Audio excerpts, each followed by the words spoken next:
Almost 3.6 million refugees have fled to neighboring countries from Ukraine so far, and more than half of them, 2.1 million, have fled to Poland. And that means there's an enormous strain on the country. The arrivals each day is the equivalent of the inhabitants of a mid-sized town.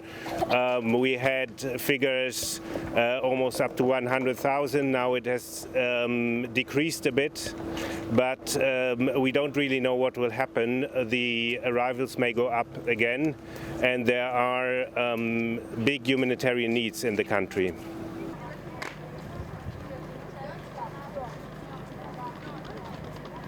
What we hear from our colleagues in Ukraine is that the internal displacement has been rising steeply over the days.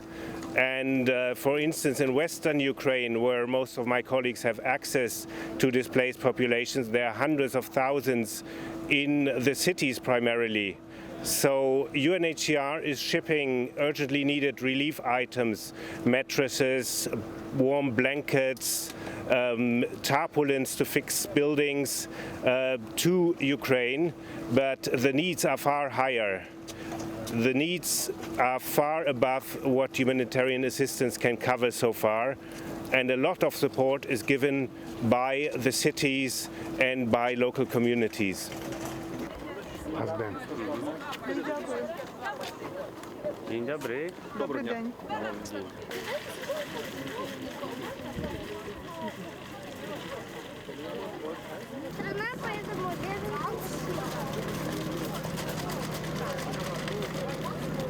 We have already documented just in Poland over 90,000 third country nationals coming to the country, mostly moving onwards to other cities.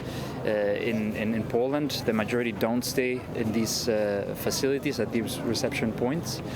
And again, it's important to highlight the situation of these people, not just the Ukrainians fleeing, which very much need all our help and support, but also the people from over 130 nationalities that have had to leave their homes in Ukraine due to the war.